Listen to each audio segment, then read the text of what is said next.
Hi students, అందరికీ స్వాగతం. Welcome to LTX classes. నేను మీ ఎస్పి రాజన్ అలియాస్ ఎస్పిఆర్. ఈరోజు మనం మే 5వ తేదీకైనా 5th మేకైనా ఇంపార్టెంట్ హిందూ న్యూస్ అనాలిసిస్ అనేది మనం చేస్తూ ఉన్నాం.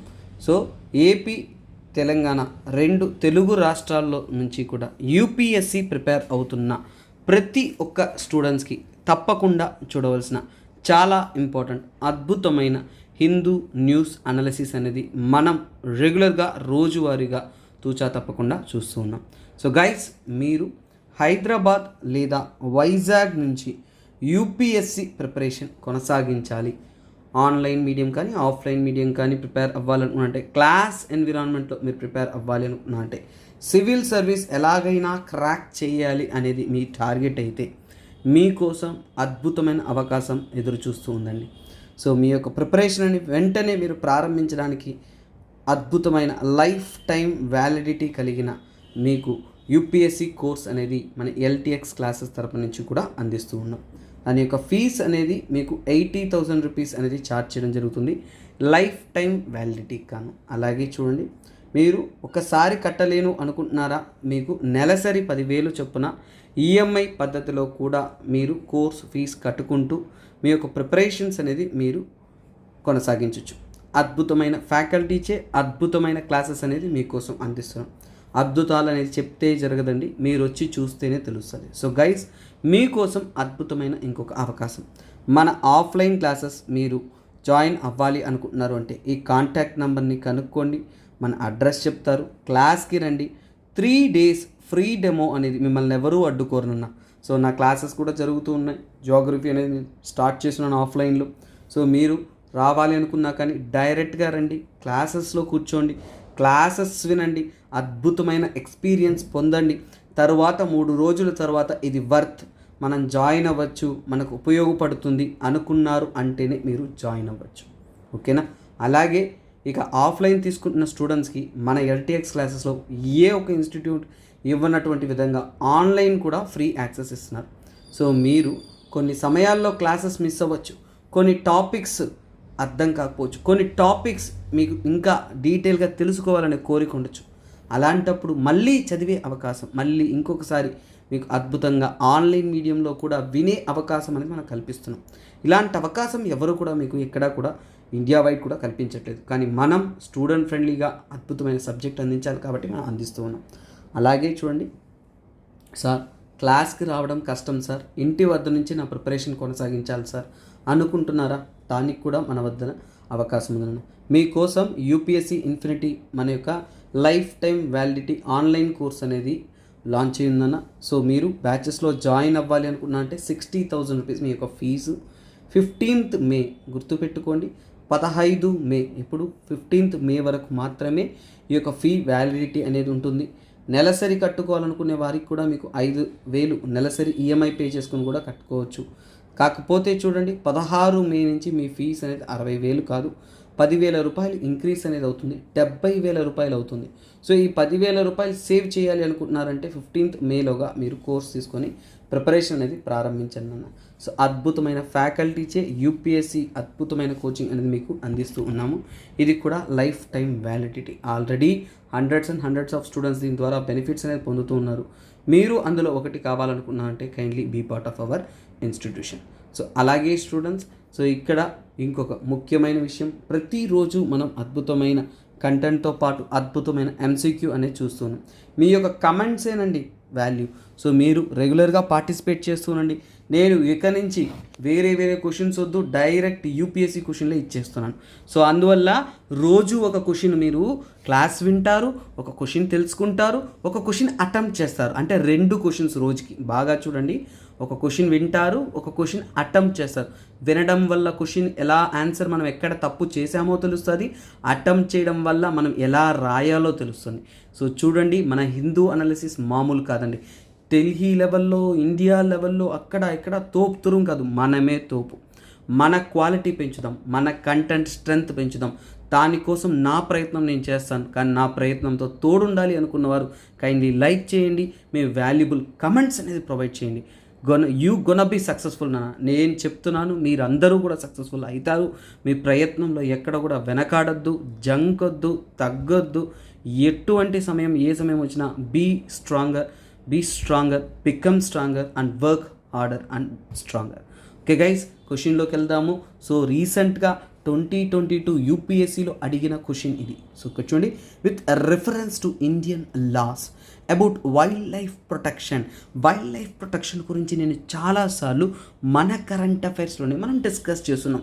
సో ఈ వైల్డ్ లైఫ్ ప్రొటెక్షన్ని సంబంధితమైన ఇండియన్ చట్టాల గురించి ఒక ఆర్టికల్ అనేది ఇచ్చినారు. So statement based question important. నేను అందుకే క్వశ్చన్స్ చెప్పేటప్పుడే మీకు 100 సార్లు చెప్తాను నాన్న, మెయిన్స్ లెవెల్లోనే ప్రిపేర్ అవ్వండి. ఇక్కడ చూడండి 5 స్టేట్మెంట్స్ ఇచ్చారు. స్టేట్మెంట్స్ అంటే మీరు ఎక్కడ ఉపయోగిస్తారు? మెయిన్స్లో ఉపయోగిస్తారు. సో స్టేట్మెంట్ ఓరియంటెడ్ ప్రిపరేషనే బెటర్. సో అందులో let's get into the question. Wild animals are sole property of government. When wild animal is declared protected, such animal is entitled to equal protection whether it is found in protected areas or outside. Apprehension of a protected wild animals becoming a danger to a human life is sufficient grounds for its capture or killing. So ఈ question మీరు answer చేయాలంటే ఎక్కువ వరి అవ్వాల్సిన అవసరం లేదు. చాలామంది భయపడతారు. వైల్డ్ లైఫ్ ప్రొటెక్షన్ యాక్ట్ మీరు చదువున్నా అంటే చాలా easy question.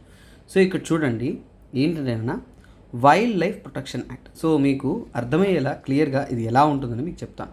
First wild life protection act తీసుకుందాం.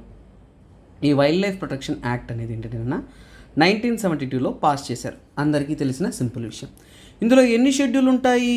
6 షెడ్యూల్ ఉంటాయి. మర్చిపోవద్దు, ఇవన్నీ కూడా మీకు ఇంపార్టెంటే. 6 షెడ్యూల్ ఏంటో కూడా వివరిస్తాను, నో ప్రాబ్లం. సో ఎందుకంటే ఈ యొక్క వైల్డ్ లైఫ్ ప్రొటెక్షన్ యాక్ట్లో ఏంటంటే మనము ప్రొటెక్ట్ చేస్తున్నాం. సో మనం ఏం చేస్తున్నాము? మనము అనిమల్స్ని ప్రొటెక్ట్ చేస్తున్నాము. సో ఇందులో ఏంటి? మనము ప్రొటెక్ట్ చేస్తున్నాము. ఎందుకు ప్రొటెక్ట్ చేస్తున్నాము? అంతరించిపోతున్నాయి కాబట్టి ప్లాంట్స్, అనిమల్స్ ఏదైతే మన వైల్డ్ లైఫ్లో ఉంటాయో వాటిని అంతరించిపోకుండా మనం కాపాడుతున్నాం. అనిమల్స్ని వేటాడకుండా, ప్లాంట్స్ని కట్ చేయకుండా మనం ప్రొటెక్ట్ చేస్తూ ఉన్నాం. తర్వాత దాంతోపాటు సేఫ్ గార్డ్ ద ఎన్విరాన్మెంట్. మన ఎన్విరాన్మెంట్ ఏదైతే ఉంటుందో దాన్ని కూడా సంరక్షిస్తూ ఉన్నాం. సేఫ్ గార్డ్ చేస్తున్నాం దేన్ని? ఎన్విరాన్మెంట్ని. ఇది మనకి క్లియర్. సో ఎన్విరాన్మెంట్ని కూడా సేఫ్ గార్డ్ చేస్తూ ఉన్నాము. అలాగే దీన్ని ఇంప్లిమెంట్ చేసే అథారిటీ ఎవరు? సో చీఫ్ అథారిటీ ఎవరంటే సెంట్రల్ గవర్నమెంట్. సో ఇది సెంట్రల్ గవర్నమెంట్ చట్టమే కదా. సో అందువల్ల సెంట్రల్ గవర్నమెంటే దీన్ని ఇంప్లిమెంట్ చేస్తుంది, చీఫ్ అథారిటీగా అనేది పనిచేస్తుంది. తర్వాత ఏంటంటేనన్నా ఈ యొక్క యాక్ట్ అనుసరించి ఏంటంటేనన్నా వారు చూడండి నేషనల్ పార్కులు, వైల్డ్ లైఫ్ శాంక్చురీస్ ఇలా కొన్ని అనౌన్స్మెంట్ చేస్తూ ఉన్నారు, వాటిని సంరక్షిస్తూ ఉన్నారు. సో అలాగే బాంబే హైకోర్టు ఒకసారి మాట్లాడుతూ ఏంటంటేనన్నా బాంబే హైకోర్టు ఏం చెప్పిందంటేనన్నా ఈ హైకోర్టు జడ్జిమెంట్ వల్లే ఈ స్టేట్మెంట్ వచ్చింది. ఈ ఫస్ట్ స్టేట్మెంట్ ఎక్కడి నుంచి వచ్చిందంటే డైరెక్ట్గా హైకోర్టు జడ్జిమెంట్. అందుకనే current affairs, Hindu news analysis చదవాలనేది. ఎందుకంటే హైకోర్టు ఏం చెప్తుంది అని ఎప్పుడైనా న్యూస్లో వచ్చినప్పుడు చదువుంటే ఈ ఆర్టికల్ ఈజీ అనమాట. సో ఇక్కడ చూడండి బాంబే హైకోర్టు ఏం చెప్పింది అంటేనన్నా, so for example wild animals అంటే ఏంటి? మన ఇండియాలో మనం సంరక్షించాలి అనుకుంటే వైల్డ్ అనిమల్స్, అందులో ముఖ్యంగా ఏంటి మనకి సో కాల్డ్ టైగర్స్ అన్నిటినీ కూడా ఏంటంటేనా బాంబే హైకోర్టు ఏం చెప్తుందంటే గవర్నమెంట్ ప్రాపర్టీగా తీసుకోవాలి.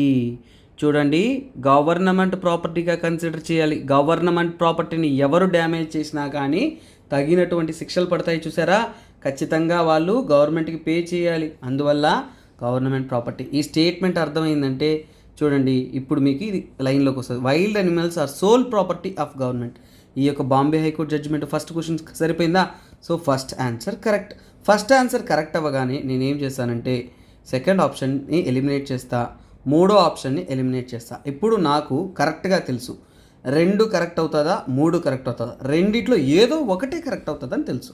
ఇప్పుడు నేను రెండిట్లో ఏ ఒకటి తప్పు అని తెలిసినా ఆన్సర్ అయిపోద్ది, ఏ ఒకటి కరెక్ట్ అని తెలిసినా కానీ ఆన్సర్ అయిపోద్ది. చాలా ఈజీగా అయిపోయింది question. That is way of learning. తరువాత నెక్స్ట్ ఏంటంటే సో ఇక్కడ ఏంటంటే వారు ఏం చెప్తున్నారు అంటే ఇప్పుడు వైల్డ్ అనిమల్స్ అన్నారు. సో దాంట్లో కొన్ని మనం ఏంటంటేనన్నా గవర్నమెంట్ ఏంటంటేనన్నా అనిమల్స్ని ప్రొటెక్ట్ చేస్తూ ఉన్నాం. అనిమల్స్ని ప్రొటెక్టెడ్గా మనం అనౌన్స్ చేసిన తర్వాత అది ప్రొటెక్టెడ్ ఏరియాలో ఉంటే నాకేంటి, ప్రొటెక్టెడ్ ఏరియాలో ఉంటే నాకేంటి, బయట ఉంటే ఏంటి, పులన్నాక చూడండి, పులన్నాక సంరక్షణ మనం ప్రొటెక్షన్ కేటగిరీలో షెడ్యూల్ 1లో పెట్టేసిన తర్వాత అది బయట ప్రపంచంలో తిరిగితే ఏమి, ప్రొటెక్టెడ్ ఏరియాలో ఉంటే ఏంటి, మనం ఈక్వల్ ప్రొటెక్షన్ అయితే అందిస్తాం కదా. ఒక్కసారి వైల్డ్ యానిమల్ మనము ప్రొటెక్షన్లో కేటగిరీస్ అనౌన్స్ చేసామంటే ఖచ్చితంగా సమానమైన ప్రొటెక్షన్ ఇస్తాం కదా. దాంట్లో ప్రశ్న ఏముంది, ఈ స్టేట్మెంట్ చదవని మీకు అర్థమవుతుంది. చూడండి, when wild animal is declared protected, wild animal protected అని ఒకసారి చెప్పేశాను. Such animals is entitle to equal protection whether it is found in protected area outside. టైగర్ని సంరక్షణ అని చెప్పేశాను. అది అడవిలో ఉంటే ఏమి, రోడ్లో ఉంటే ఏమి, అదైతే ప్రొటెక్టెడ్ అనిమలే కదా, సమానమైన ప్రొటెక్షన్ అందించాలి కదా. సో అప్పుడు ఫస్ట్ లా సరిపోయింది కదా. సో అంటే సెకండ్ స్టేట్మెంట్ కరెక్ట్ అయినప్పుడు నా ఆన్సర్ 1 అయిపోయింది. థర్డ్ కరెక్ట్ కాదని నేనే చెప్పేస్తున్నాను, అవునా కదా. థర్డ్ స్టేట్మెంట్ కరెక్ట్ అయితే నాకెందుకు, తప్పు అయితే నాకెందుకు, అది తప్పని నేను చెప్పేస్తున్నాను. ఎందుకంటే సెకండ్ స్టేట్మెంట్ కరెక్ట్ అవ్వగానే నాకు థర్డ్ స్టేట్మెంట్ ఆటోమేటిక్గా కరెక్ట్ అయిపోయింది. అదేంటో చదవకుండానే నేను తప్పనేస్తాను. దిస్ ఈజ్ యూపీఎస్సీ నాన్న. యూపీఎస్సీ అంటే మామూలు విషయం కాదు. ఒక క్వశ్చన్ స్టాండర్డ్గా ఎలా వస్తుంది, ఎలా అటెంప్ట్ చేయాలి అనేది మీకు అద్భుతంగా అనేది నేర్పిస్తాను. నెవర్ మిస్ దిస్ వీడియో నాన్న. సో అలా మనం చూస్తాం. సో అలాగా సో ఇక్కడ ఏంటంటే నాన్న, సో ఇప్పుడు థర్డ్ స్టేట్మెంట్ కూడా చదువుదాం. సో చూడండి, apprehension of protected wild animals becoming a danger to human life is sufficient ground for it's capture and killing. So ఇక్కడ స్టేట్మెంట్ అర్థం చేసుకోవాలా నాన్న, మానవునికి ఓకేనా, becoming a danger to human life, మనిషికి ఒక అనిమల్ అంటే జనసంగ్రమంలో ఏంటంటే ఒక టైగర్ వచ్చేసింది. సో వచ్చేసింది అనే దానికోసము ఆ ప్రొటెక్టెడ్ అనిమల్స్ జనాల్లోకి వచ్చేసింది అనేసి sufficient ground for capture and killing, capture or killing.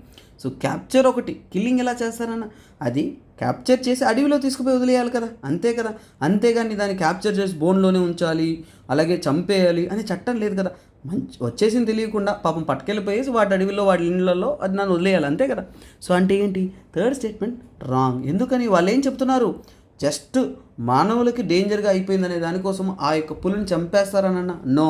So చిరుత పుల్లు ఎన్నో కూడా మనుషులు ఉండే ప్రాంతాల్లోకి వస్తాయి, పట్టుకెళ్ళిపోయి ఏం చేస్తారు, అడవిలో వదిలేస్తారు, ఫారెస్ట్ ఆఫీసర్ తీసుకెళ్ళిపోతారు, అంతేగాని అడగాడి చంపరు, అది తప్పు కదా. So that is what you need to understand. Schedule 1 కేటగిరీలో ఉన్న ప్రొటెక్టెడ్ అనిమల్స్ అన్నింటినీ కూడా చాలా వరకు ప్రొటెక్ట్ చేయాలి, కానీ వాటిని చంపడం నేరం. సో ఇక్కడ మనకు అర్థమైందంటే, ఇప్పుడు మనకి వైల్డ్ లైఫ్ ప్రొటెక్షన్ యాక్ట్ గురించి మీకు చాలా విషయాలు క్రూషియల్గా తెలియాలి. ఏంటి సార్ తెలియాలి అంటే మనం చూడాలి. So schedule 1 first of all ఏంటంటేనా, షెడ్యూల్ 1లో ఏం చెప్తుంది, షెడ్యూల్ 1లో ఏంటంటేనన్నా, సో ఇక్కడ చూడండి, ముఖ్యంగా ఏంటంటేనన్నా ఎండేంజర్డ్ స్పీసీస్ ఏవైతే ఉన్నాయో, సో ముఖ్యంగా ఎండేంజర్డ్ చాలా వరకు అంతరించిపోతున్న జీవులు ఎండేంజర్డ్ స్పీసీస్ ఏవైతే ఉన్నాయో వాటిని ఏంటంటేనన్నా ప్రొటెక్ట్ చేయాలి, చాలా జాగ్రత్తగా కాపాడాలి. వాటిని హంటింగ్, వేటాడడం తప్పు, పోచింగ్ అలాంటివన్నీ కూడా కొన్ని అంటే వస్తువుల కోసం వాటి కోసం వాటిని చంపేస్తూ ఉంటారు, అవన్నీ తప్పు. వాటికి అగెయిన్స్ట్గా స్ట్రిక్ట్ పెనాల్టీస్ విధిస్తారన్నమాట. సో అలాగే చట్టం అనేది గట్టిగా అనేది పనిచేస్తుంది. మీకేంటి పనిష్మెంట్స్ ఇస్తారు, ఎవరైనా తప్పు చేశారంటే మీకు పనిష్మెంట్ అనేది ఇస్తారు షెడ్యూల్ 1లో ఉన్న అనిమల్స్కి. తర్వాత ఏంటంటేనన్నా, ఫర్ ఎగ్జాంపుల్ అంటే షెడ్యూల్ 2 ఉంటుంది, ఓకేనా. సో వీటన్నిటి గురించి కూడా మీకు షెడ్యూల్ 6 దాకా ఉంటుంది. ఇవన్నీ కూడా నెక్స్ట్ అప్కమింగ్ క్లాసెస్లో మీకు వివరంగా అనేది అందిస్తారు. సో అక్కడ మీరు నేర్చుకోవచ్చు. ఎన్విరాన్మెంట్ క్లాస్లో వీటి గురించి చెప్తానన్న. సో ఇదేంటంటే షెడ్యూల్ 2 అనేది సో ప్రొటెక్షన్ చేస్తారు. ఇది కూడా షెడ్యూల్ అంటే తక్కువ లెవెల్ ఆఫ్ ప్రొటెక్షన్ కాబట్టి ఎండేంజర్డ్ కాదు, బట్ ఇవి కూడా ఏంటంటే మెల్లమెల్లగా దాని యొక్క పాపులేషన్ తగ్గుతూ ఉందనేది, ఓకేనా. సో ప్రొటెక్షన్ అనేది ఏంటంటే అనిమల్స్కి ఏంటంటే hunting and poaching not allowed అనమాట. షెడ్యూల్ 2లో ఉంటే hunting and poaching, so hunting and poaching అనేది అలో చేయరు. సో అదేంటంటే not allowed. So hunting and poaching అనేది నాట్ అలౌడ్ అన్నమాట. సో అలాగే ఏంటంటే ట్రేడింగ్, ఓకేనా. సో ట్రేడింగ్ వ్యాపారం చేస్తుంటారు కదా జంతువులతో, అలాంటివన్నీ కూడా నాట్ అలౌడ్. సో తర్వాత షెడ్యూల్ 3, సో షెడ్యూల్ 3లో ఉన్నాయంటే అవి నాట్ ఎండేంజర్డ్ అనమాట.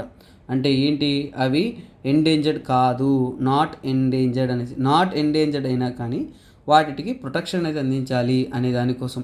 కాకపోతే పెనాల్టీస్ తక్కువ ఉంటుంది, ఓకేనా. పెనాల్టీస్ అనేది చూడండి లోగా ఉంటుంది, అంటే హార్ష్ పెనాల్టీస్ ఉండదు ముందులాగా. షెడ్యూల్ 1 షెడ్యూల్ 2 అంటే చాలా కఠినమైన శిక్షలు ఉంటాయి, ఇక్కడ కఠినమైన శిక్షలు అనేది ఉండదు. షెడ్యూల్ 3, 4 కూడా దానికి సిమిలర్గా ఉంటుంది. బట్ షెడ్యూల్ 5 గురించి మనం తెలుసుకోవాలా, ఎందుకంటే సో షెడ్యూల్ 5 అనేది చాలా చాలా క్రూషియల్. సో షెడ్యూల్ 5 అనేది మనకి ఎగ్జామ్లో అడిగే ఛాన్స్ ఎక్కువ.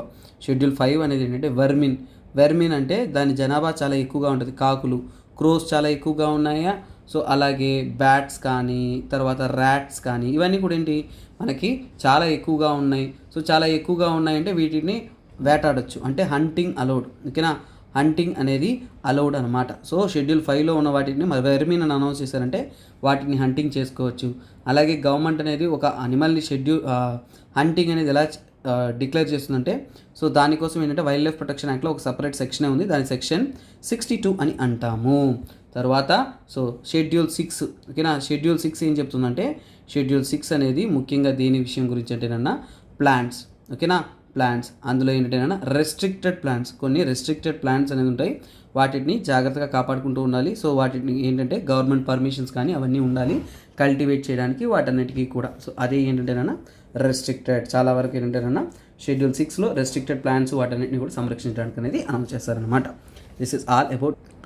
సో ఇలా మనం వైల్డ్ లైఫ్ ప్రొటెక్షన్ యాక్ట్ అంతా నీట్గా నేర్చుకున్నాక మనందరికీ ఒక వ్యూ నాన్న, వైల్డ్ లైఫ్ అంటే ఏంటి, అడవి, అనిమల్స్ ఇవన్నీ ఎక్కువ ఉండాలి. సో మన ఇండియాలో ఎక్కడ అడవి ఫారెస్ట్ కవర్ ఎక్కడ ఉంటుంది, నార్త్ ఈస్ట్.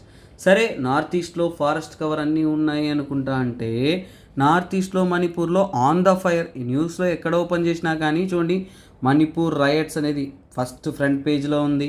తర్వాత టెక్స్ట్ అండ్ కాంటెక్స్లో what is behind the Manipur widespread unrest, ఇది కంటిన్యూస్గా ఉంటున్న ఒక అతిపెద్ద సమస్య. దీన్ని మనం చాలా క్రూషియల్గా డీటెయిల్గా చదవాలి. కాబట్టి let us make it the best hour learning.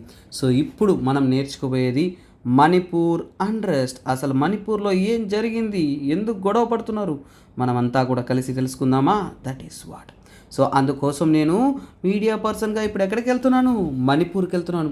అక్కడ వెళ్ళి కనుక్కోగానే వాళ్ళు ఏం చెప్పారు, అయ్యా ఎందుకు ఇంత పెద్ద గొడవ, ఎవరి మధ్య గొడవ, ఏం లేదు నాన్న. సో వారు చెప్పారు, ఒకవైపు కూకీ ట్రైబ్స్ అంట. కూకీ అనేది ఏంటి, ఒక ట్రైబ్, మణిపూర్కి చెందిన కూకీ ట్రైబ్ ఒకవైపు. సో అలాగే ఏంటంటే నాన్న, సో ఇక్కడ ఉంటున్న వారంతా కూడా వైలెన్స్లోకి అనేది తిరుగుబాటునే చేస్తున్నారు. తర్వాత ఏంటంటే వీరంతా మెజారిటీ కుకీ ట్రైబ్స్, తర్వాత మేతీ కమ్యూనిటీ అంటారు. ఓకేనా, మేతీ కమ్యూనిటీ. సో మేతీ కమ్యూనిటీ అనేది చాలా వరకు తిరుగుబాటు అనేది చేస్తూ ఉన్నారు, గొడవలు అనేది చేస్తున్నారు, ఒక బాయిలింగ్ ఇష్యూగా ఉంది. సరే వెంటనే సైలెంట్గా ఒక ముసలాయన అక్కడ కూర్చుంటే అడిగాను, ఏమని, ఎప్పటి నుంచి గొడవలు జరుగుతుంది, ఇప్పుడు మే జరుగుతుంది, మేలో నుంచి గొడవలు అంటే నో. సో ఈ వైలెన్స్ అనేది స్టార్టెడ్ ఎప్పుడు, స్టార్టింగ్ అనేది ఎప్పుడు, స్టార్టింగ్ ఇప్పుడు కాదు నాన్న, it started in February.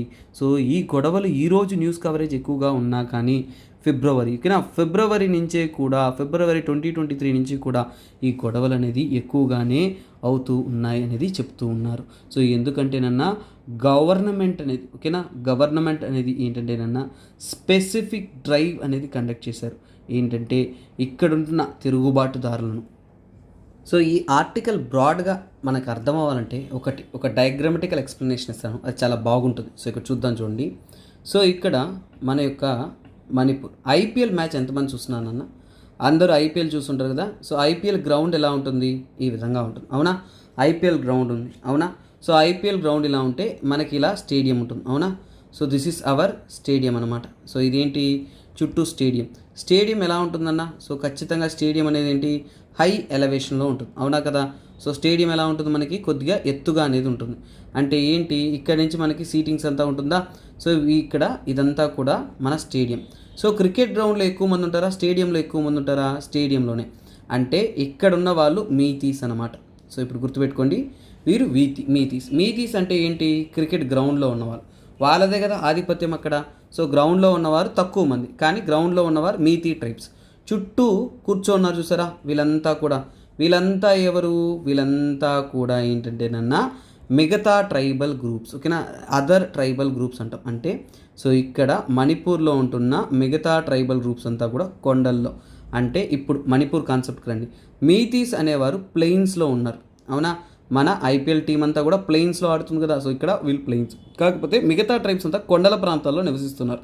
So వీళ్ళంతా కూడా మిగతా ట్రైబ్స్. సో ఇప్పుడు ఈ గొడవ ఏంటంటేనన్నా, ఈ కొండల్లో నివసిస్తున్న ట్రైబ్స్కి అలాగే వీరికి ఎలాగంటేనన్నా, సో ఇప్పుడు చూడండి బాగా క్లియర్గా చూడండి, ఈ కొండల్లో నివసిస్తున్న వారందరూ కూడా చూడండి, వీళ్ళంతా కలిపితే ఎంత రిప్రజెంట్ చేస్తున్నారు అంటే, వీళ్ళు వచ్చేసి ఎలక్షన్లో, పాలిటిక్స్లో, పార్లమెంట్లో ఏంటంటేనన్నా చాలా చాలా చాలా చాలా తక్కువ రిప్రజెంటేషన్. అంటే ఏంటంటేనన్నా చూడండి, ఇక్కడ ఈ మీతీ ట్రైబ్స్ తక్కువ పాపులేషన్ ఉన్నా సరే వాళ్ళు 40% ఎమ్మెల్యేస్ అనేది ఉన్నారు. అంటే ఎమ్మెల్యేస్, 40% కాదు 40 ఎమ్మెల్యేస్ మొత్తం అనేది.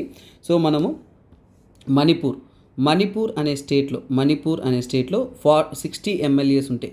60 ఎమ్మెల్యేస్ ఉన్నారంటే ఈ యొక్క మీతీస్ ప్లెయిన్స్లో ఎవరైతే నివసిస్తున్నారో వారు 40 ఎమ్మెల్యేస్.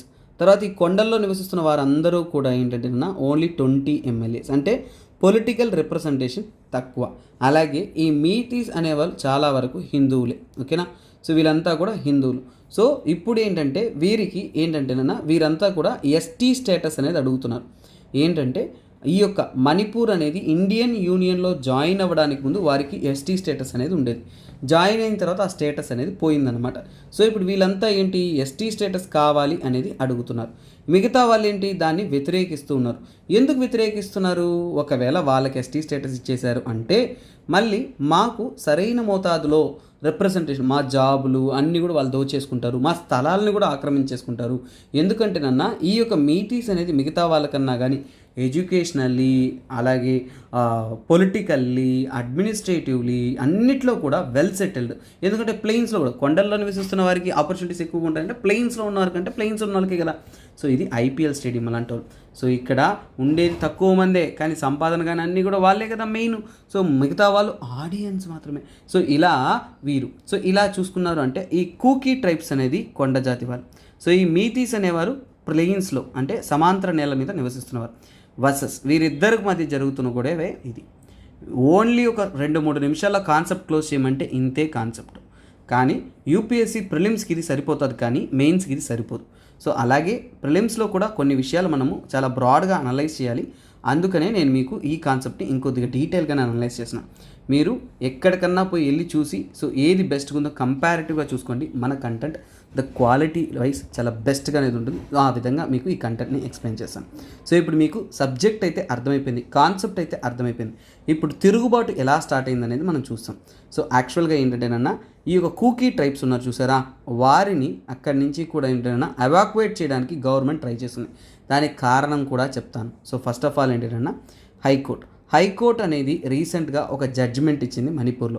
సో అంటే ఏంటి Manipur high court. So Manipur high court అసలు ఇది ఎలా స్టార్ట్ అయిందని చూసాం.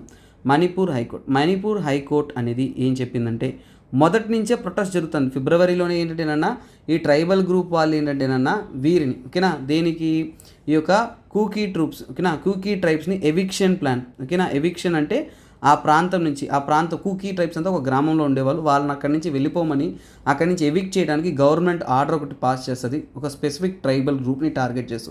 దానికి ఎవిక్షన్ డ్రైవ్కి వ్యతిరేకంగా ఏంటంటే ప్రొటెస్ట్ జరుగుతూ ఉంది. సో ఒకవైపు ఆల్రెడీ ఈ ఎవిక్షన్ డ్రైవ్కి అగెయిన్స్ట్గా ప్రొటెక్షన్. సార్ అసలు వీళ్ళని ఎందుకు సార్ వెళ్ళిపోమంటున్నారు ఆ గ్రామం నుంచి అనేది నేను మళ్ళీ చెప్తాను, ఎందుకంటే ఆ కాన్సెప్ట్ మనం డీటెయిల్గా తెలుసుకోవాలి. సో ఏంటంటేనన్నా సో ఇక్కడ మణిపూర్ హైకోర్టు దానికి తోడుగా ఒక జడ్జిమెంట్ ఇస్తుంది. ఏంటంటేనన్నా సో ఇక్కడ ఎస్టీ స్టేటస్ అనేది ఇవ్వాలి. ఎస్టీ స్టేటస్ ఎవరికి ఇవ్వాలి? To the Meiteis. సో మీతీస్ అంటే ఏంటి? మీతీ కమ్యూనిటీ ఎవరు? వీళ్ళంతా కూడా ప్లెయిన్స్లో నివసిస్తున్నారు.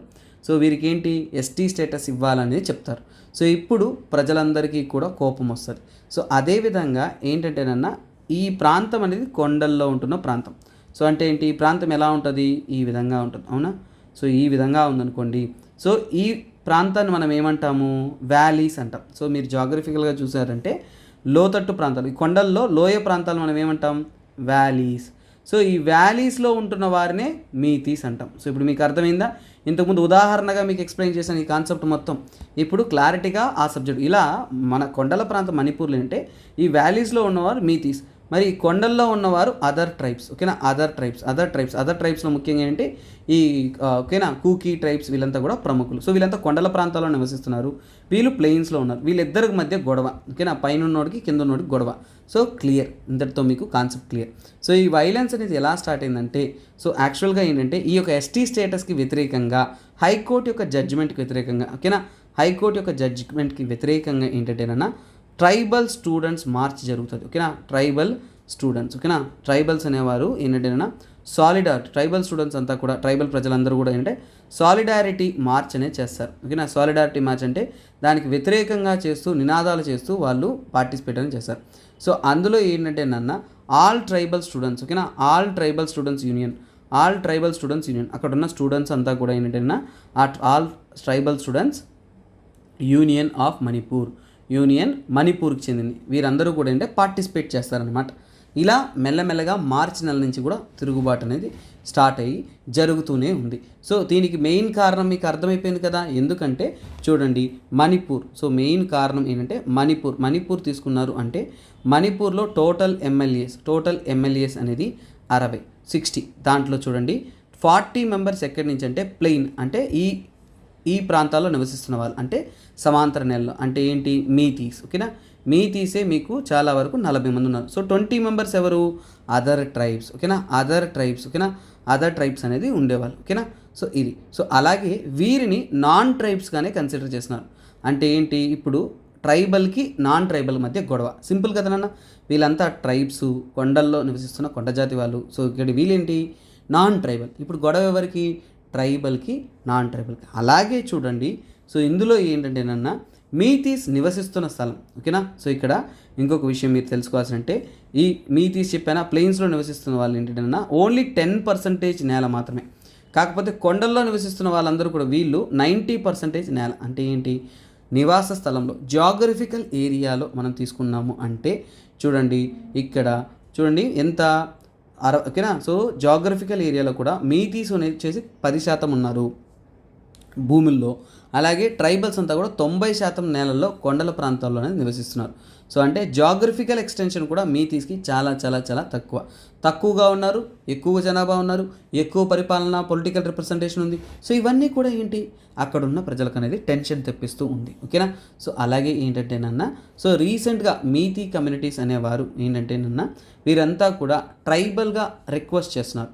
అసలు ఫస్ట్ మనకి ఏంటంటే ఈ మీతీ ట్రైబ్స్ ఎవరైతే ఉన్నారో, ఓకేనా, మీతీ కమ్యూనిటీ, ట్రైబ్స్ కాదు వీళ్ళు, మీతీ కమ్యూనిటీ ఎవరైతే ఉన్నారో వీళ్ళంతా కూడా ఎందుకు వై ఆస్కింగ్ ఎస్టీ స్టేటస్, అసలు ఎస్టీ స్టేటస్ వీళ్ళకి ఎందుకు వచ్చింది, వీళ్ళు ఎందుకు ఎస్టీ స్టేటస్ అడుగుతున్నారు అనేది మనం తీసుకున్నామంటే ఫస్ట్ ఆఫ్ ఆల్ దానికి రిలేటెడ్ కంటెంట్ అనేది తీసుకుందాం.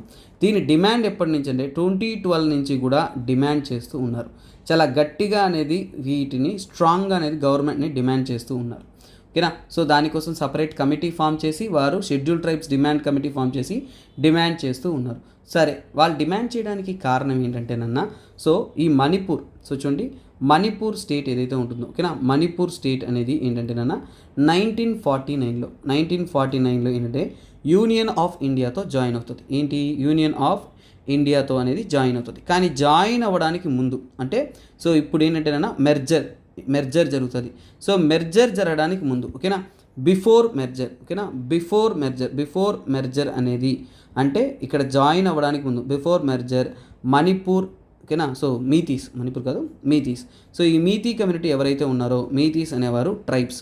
అంటే మన ఇండియన్ యూనియన్లో జాయిన్ అవ్వడానికి ముందు వరకు వాళ్ళని ట్రైబ్స్గానే కన్సిడర్ చేస్తారు.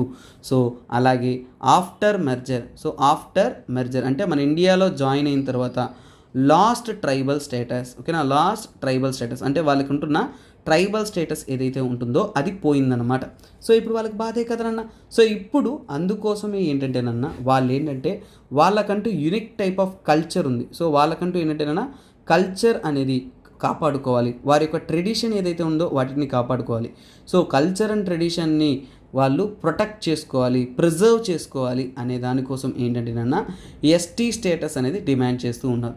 సో ఇప్పుడు మీకు మైండ్లో ఒకటి పోతూ ఉంటుంది, సార్ అంతగా వాళ్ళకి ఏమి సార్ అంత గొప్ప కల్చర్ ఉంది, వాళ్ళకి ఏం సార్ అంత గొప్ప ట్రెడిషన్ ఉంది, మీతీస్ కంటూ ఒక లాంగ్వేజ్ కూడా ఉంది అన్న, వాటిని కూడా వాళ్ళు సంరక్షించాలంటున్నారు.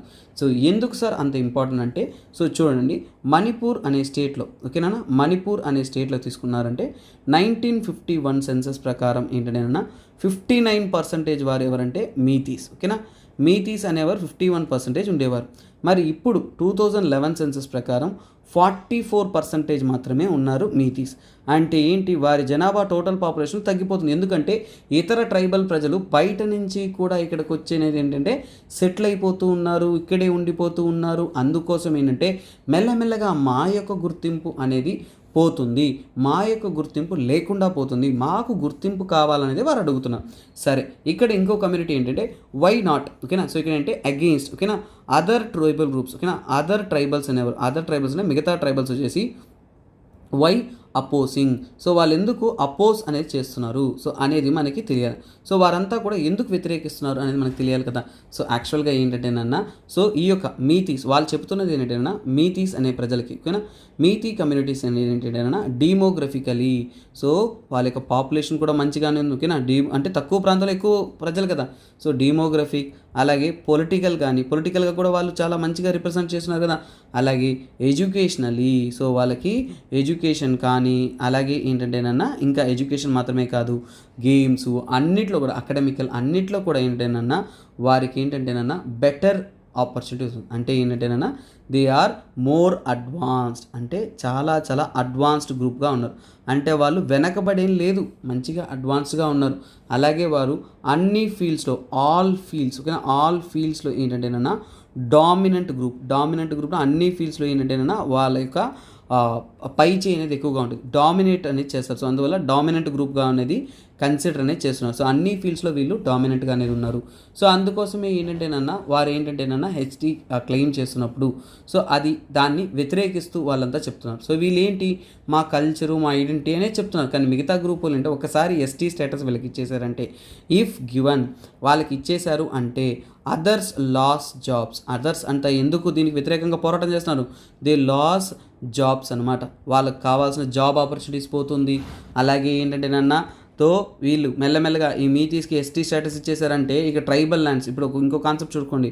సో ఇక్కడ వీళ్ళు నేల మీద ఉన్నారు వీళ్ళంతా కొండ మీద ఉన్నారు అవునా. సో ఇది ఇలా వేస్తాం. సో ఓకేనా చూడండి వీళ్ళు కొండ మీద ఉన్నారు వీళ్ళు నేల మీద ఉన్నారు. ఇప్పుడు వీళ్ళకి ట్రైబల్ ల్యాండ్స్ మీద హక్కు లేదు ఎందుకని వీళ్ళు ట్రైబ్స్ కాదు కాబట్టి. ఒకవేళ వీళ్ళకి ట్రైబల్ స్టేటస్ ఇచ్చేదంటే వీరంతా కూడా ఈ ప్రాంతాన్ని కూడా ఆక్రమించేస్తారు కదా. అదే వారంతా చెప్తున్నారు. సో అంటే ట్రైబల్ ల్యాండ్స్ ఓకేనా అక్వైర్ హిల్స్ మెల్లమెల్లగా కొండల ప్రాంతాన్ని కూడా వీరు ఆక్రమణ చేసేస్తారు అనేది చెప్తున్నారు. సో తర్వాత మీతీస్ యొక్క లాంగ్వేజే మణిపూరి అనమాట. మీతీస్ యొక్క లాంగ్వేజ్ అండి మణిపూరి లాంగ్వేజ్. ఈ మణిపూరి లాంగ్వేజ్ కూడా యూనిక్ ప్రొటెక్షన్ అనేది ఇచ్చున్నారు. ఏంటి 8th షెడ్యూల్లో మన ఇండియాలో స్పెషల్ కేటగిరీ స్టేటస్లో ఇచ్చింటారు కదా 8th షెడ్యూల్లో చూడండి 8th షెడ్యూల్లో ఏంటంటేనన్నా వాళ్ళ లాంగ్వేజ్కి అనేది సపరేట్గా అనేది గుర్తింపు ఉంది అవునా. కాన్స్టిట్యూషన్గానే వాళ్ళకి ప్రొటెక్షన్ ఉంది 8th షెడ్యూల్లో కాన్స్టిట్యూషన్లో అనేది వారు ఇచ్చున్నారు ఓకేనా. సో ఇది వారి యొక్క బెనిఫిట్స్. ఇన్ని బెనిఫిట్స్ ఉన్నప్పుడు మీరు ఎలా మమ్మల్ని అడుగుతారు. అదేవిధంగా ఏంటంటే వీరంతా కూడా హిందూ కమ్యూనిటీ. ఈ మీతీ ట్రైబ్స్ అంతా కూడా చాలా వరకు హిందూ. సో హిందూస్ అయినప్పుడు వాళ్ళకి ఎస్సీ స్టేటస్ ఓబీసీ స్టేటస్ ఇలాంటివన్నీ ఆల్రెడీ ఇచ్చున్నారు అవునా. వాళ్ళని సపరేట్గా ఎస్సీస్గా ఓబీసీస్గా క్లాసిఫై చేసుకున్నారు. చాలా వరకు హిందువులు ఉన్నప్పుడు వాళ్ళని అలా క్లాసిఫై చేసుకుంటారు కదా. మళ్ళీ ఎందుకు ఈ యొక్క ఎస్టీ స్టేటస్ మా మీద కూర్చి పడతారు అనేసి వీళ్ళు తిరుగుబాటు. సో ఇలా ఏంటంటేనన్నా ఇది కాన్ఫ్లిక్ట్గా అనేది ఇది కారణం ఓకేనా. సో ఇదే మెయిన్ రీజన్ వాళ్ళిద్దరి కాన్ఫ్లిక్ట్. సో ఇక్కడ ఇది ఒకటే మెయిన్ రీజనా మళ్ళీ మనకి ఏంటంటేనన్నా ఇప్పుడు అర్థమవుతుంది. So is this only reason ఇదొక్కటే కారణమవుతుందా కాదు ఇంకా కారణాలు ఉన్నాయి అనేది మనం స్టడీ చేయాలి. ఏంటంటేనన్నా ఫర్ ఎగ్జాంపుల్ ఏంటంటే ఇక్కడున్న తిరుగుబాటుకి చేసి ఇంకా చాలా రీజన్స్ ఉంది. ఏంటంటేనన్నా ఇక్కడ గవర్నమెంట్ సో ఇక్కడ కొంత ట్రైబల్స్ ఏంటంటేనన్నా సో ఇక్కడ చీఫ్ మినిస్టర్ని ఓవర్త్రో చేయాలి. సో అలాగే ఏంటంటేనన్నా సీఎంకి అగెయిన్స్ట్గా ఓకేనా సీఎం అగెయిన్స్ట్గా కొందరు రైజ్ చేయడము. తర్వాత ఏంటంటేనన్నా ఇలాగే ప్రో గవర్నమెంట్ గ్రూప్స్ కొందరు రైజ్ అవ్వడము. తర్వాత ఏంటంటేనన్నా వాళ్ళు యాంటీ డ్రగ్ సీఎం సపోర్టర్స్ కొందరు యాంటీ డ్రగ్ ఓకేనా. యాంటీ డ్రగ్ అంటే మణిపూర్ ఈ ప్రాంతాల్లో డ్రగ్స్ అనేది కూడా ఎక్కువగా జరుగుతున్నాయి. సో యాంటీ డ్రగ్ డ్రైవ్ అనేది కండక్ట్ చేస్తున్నారు. ఈ డ్రగ్ డ్రైవ్ అనేది ఎక్కడ కండక్ట్ చేస్తారంటే హిల్లీ ఏరియాస్ అంటే ఏంటి డ్రగ్స్ అంతా కూడా కొండల ప్రాంతాల్లోనే ఎక్కువగా అనేది కల్టివేట్ చేస్తున్నారనమాట. ఈ మధ్య సీఎం వచ్చేసి ఏంటంటే సీఎంకి అగెయిన్స్ట్గా పోరాడే వాళ్ళు ఒకరు ఉన్నారు దాన్ని పక్కన పెట్టండి.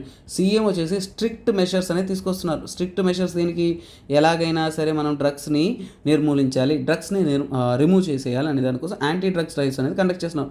యాంటీ డ్రగ్ డ్రైవ్స్ కండక్ట్ చేసి వాళ్ళు ఏంటంటే హిల్లీ ఏరియాస్లో ఏంటంటేనన్నా సో ఈ యొక్క డ్రగ్స్ కల్టివేట్ చేస్తుంటారు కదా. డ్రగ్స్ అంటే గంజాయి పాపీ ఫీల్స్ ఇవన్నీ కూడా సో వాళ్ళన్నింటినీ కూడా డెస్ట్రాయ్ చేసేసారు ఓకేనా. డెస్ట్రాయింగ్ పాపీ ఫీల్డ్స్ అంటే పాపీ ఫీల్డ్స్ ద్వారానే మీకు ఓపియం ఇలాంటివన్నీ కూడా వాళ్ళు తయారీ చేస్తూ ఉంటారు. సో అంటే మత్తు పదార్థాలు డ్రగ్స్ అన్ని కూడా తయారు చేస్తుంటారు. సో వాటన్నిటిని కూడా వాళ్ళు రిమూవ్ చేయడం. ఇక్కడ ట్విస్ట్ ఏంటంటే ఈ కొండల ప్రాంతాల్లో నివసిస్తున్న వారు హిల్లీ ఏరియాస్లో ఉంటున్న వారు ఎవరంటే కూకీ అవునా. సో ఈ కూకీ ట్రైబ్స్కి క్లోజ్ రిలేటివ్ ఓకేనా. అంటే వీళ్ళ యొక్క ఎథెనిసిటీ క్లోజ్ క్లోజ్ రిలేటెడ్ ఏంటంటే ఎథనికలీ, అంటే వారికి చాలా వరకు క్లోజెస్ట్గా ఉంటున్న ఎథనికల్లీ ఉంటున్న ఒక గ్రూప్ ఉన్నారు. ఆ గ్రూప్ అనేది ఏంటంటేనన్నా వారు ఏమంటారంటే కూకీజోమి అంటారు. ఓకేనా, కూకీజోమి. ఈ కూకీజోమి ఈ ప్రాంతానికి చెందినవారు కాదు. వారంతా కూడా ఏంటి, వీరంతా కూడా ఏంటంటేనన్నా మెల్లమెల్లగా ఏంటంటేనన్నా ఓకేనా, మణిపూర్ మేఘాలయ కాదు, that is Myanmar. Yes. So Myanmar అంటే పక్క దేశానికి చెందినవారు, మ్యాన్మార్ దేశానికి చెందినవారు. వారంతా కూడా ఇల్లీగల్గా సెటిల్ అవుతున్నారు. అంటే మ్యాన్మార్లో డ్రగ్స్ జరగడం అనేది చలామణి చాలా ఎక్కువ. సో వాళ్ళంతా కూడా ఇల్లీగల్గా సెటిల్ అనేది అయిపోయినారు. సో ఈ కూకీ ట్రైబ్స్ని ఎందుకు ఎవాక్యుయేట్ చేయాలంటున్నారంటే వీళ్ళు ఇల్లీగల్గా వచ్చేసి ఇక్కడికి వచ్చి సెటిల్ అయిపోతూ ఉన్నారు. ఇలా ఇల్లీగల్గా సెటిల్ అయినప్పుడు ఏంటంటేనన్నా రీసెంట్గా ఏంటంటేనన్నా వీళ్ళ మీద సర్వే కండక్ట్ చేశారు. ఆ సర్వే కూడా ఏంటంటేనన్నా ట్రైబల్ అడ్మినిస్ట్రేషన్ కోసం ఆర్టికల్ 371 క్లాస్ C అనేది మనకి పొలిటికల్గా అనేది చెప్తుంది. సో దీన్ని వయలేట్ చేశారు. సో ఈ యొక్క చట్టం ఏదైతే ట్రైబల్ అడ్మినిస్ట్రేషన్ కోసం ఉందో దీన్ని వైలేటెడ్ అని చెప్పి కూకీ ట్రైబ్స్, ఎవరు వైలేట్ చేశారు, కూకీ ట్రైబ్స్ అనేది కొంత గ్రామాల్లో అనేది వైలేట్ చేసి ఇలా నివసిస్తూ ఉన్నారు అనేది చెప్పారనమాట. సో అందుకనే వీళ్ళని ఏంటంటే ఎవిక్ట్ అనేది చేస్తున్నారు. అంటే ఎవిక్షన్ ఏంటంటే ఆ ప్రాంతం నుంచి వెళ్ళిపోవడం, లేదంటే వాళ్ళని రిమూవ్ చేయడం. అలాగే ఏంటంటే ఎందుకంటే వీళ్ళంతా కూడా అక్కడ దొంగతనంగా సీక్రెట్గా ఆయుధాలు చలామణి, డ్రగ్స్ చలామణి, ఒక పెద్ద మాఫియానే నడుపుతూ ఉన్నారు. సో అందుకోసమే ఇప్పుడు చూడండి, ఫస్ట్ పాయింట్ మీకు అర్థమవుతుంది ఏంటది, కూకీ ట్రైబ్స్ని ఎవిక్షన్ ప్రాసెస్ అని చెప్పానా, ఎవిక్షన్ డ్రైవ్ అని. సో చూడండి ఎవిక్షన్ డ్రైవ్ అనేది, సో అది ఫిబ్రవరిలో కండక్ట్ చేశారని చెప్పానా. సో ఇది, సో రెండు విషయాలు కలగలిసింది కాబట్టి పోరాటం పెద్దగా అయిపోయింది, అంతా వైలెంట్గా అయిపోయింది. This is the beauty of this article. ఈ ఆర్టికల్ అనేది ఇంటర్నల్ సెక్యూరిటీలో, మీకు సోషల్ ఇష్యూలో, ఎథనికల్ కాన్ఫ్లిక్ట్స్లో, సోషియాలజీలో చాలా ఇంపార్టెంట్. రాబోయే గ్రూప్ 2 ఎగ్జామ్కి సొసైటీ అనే సబ్జెక్టే మీకు ఉంది కాబట్టి సోషల్ ఇష్యూస్లో ఈ కాన్సెప్ట్ ఇంపార్టెంట్, ట్రైబల్ ఇష్యూస్లో ఈ కాన్సెప్ట్ చాలా చాలా ఇంపార్టెంట్. అలాగే స్టూడెంట్స్, మీ అందరికీ కూడా ఒక అద్భుతమైన అనౌన్స్మెంట్. యూపీఎస్సీ ఆప్షనల్స్ ప్రిపేర్ అవ్వాలి అనుకుంటున్నారా? మీకోసం మనం అద్భుతమైన PSIR, sociology, anthropology, public administration, Telugu literature లాంటి అద్భుతమైన ఆప్షనల్స్ అనేది మీకోసం మనం అందిస్తూ ఉన్నామన్నమాట. సో మీరు ఫుల్ పేమెంట్ చేయాలంటే 30,000 పొందొచ్చు. నెలసరి కట్టుకోవాలనుకుంటే నెలసరి 5,000 రూపీస్తో కూడా మీరు పొందొచ్చు అనమాట. ఇలాంటి ఒక అద్భుతమైన ఆప్షనల్స్ అనేది మీకోసం అందిస్తున్నాం. ఇతర డౌట్స్ ఉంటే కాంటాక్ట్ నెంబర్ని కాంటాక్ట్ అవ్వచ్చు. వామ్మో, ఈ గొడవల మధ్యలో అలా ఇలా తిరిగి అన్ని ఫొటోస్ తీసి చాలా కష్టపడి మొత్తం అంతా కవర్ చేసి మొత్తం ఇన్ఫర్మేషన్ నేను రాబెట్టుకున్నాను అనమాట. ఆల్రెడీ ఒక కాన్ఫ్లిక్ట్ జోన్లో నేను సాల్వ్ చేసి అంత ఇష్యూ రిపోర్ట్ చేసిన వెంటనే నాకు ఫోన్ వచ్చిందనమాట. సో మీరు కొరియాలో పెద్ద సమస్య ఉంది, మీరు వెంటనే వెళ్ళండి, ఆ ఇష్యూని డీల్ చేయండి అనేసి, సరే అనేసి నేను ఫ్లైట్ తీసుకొని కొరియాకి వెళ్ళాను అనమాట. సార్ అసలు ఇంతకాలం నార్త్ కొరియా, సౌత్ కొరియా ప్రతిసారి గొడవ పడుతున్నారే, అసలు ఈ గొడవ కారణం ఏంటో ఫస్ట్ మనం తెలుసుకోవాలనేది ఆలోచించాను అనమాట. సో దీనికి తెలుసుకోవాలంటే ఫస్ట్ ఆఫ్ ఆల్ ఏంటంటేనన్నా, మీరు వాషింగ్టన్ డిక్లరేషన్ తెలుసుకోవడానికి ముందు కొన్ని కథలు తెలుసుకోవాలి. ఏంటి ఈ నార్త్ కొరియా, సౌత్ కొరియా గొడవ ఏంటి, దీనికి మీరు World War IIలోకి వెళ్ళిపోవాలి. ఇదంతా కూడా IRలో, ఇంటర్నేషనల్ రిలేషన్స్లో చాలా చాలా ఇంపార్టెంట్. సో World War IIలోకి వెళ్ళిపోండి. World War IIలో ఏంటంటేనన్నా, World War II సమయంలో ఈ కొరియా చూడండి, కొరియా ఏదైతే ఉంటుందో, ఈ కొరియన్ పెనిన్సులా ఏదైతే ఉంటుందో, that was under Japanese empire. ఎవరి కంట్రోల్లో ఉంది? కొరియా అనేది ఎవరి కంట్రోల్లో ఉంది? So Japanese umpire. సో ఎవరి కంట్రోల్లో ఉందన్న? జపానీస్ ఎంపైర్ కంట్రోల్లో అనేది ఉంది. అలా ఉన్నప్పుడు World War IIలో వీళ్ళను ఓడించింది ఎవరు?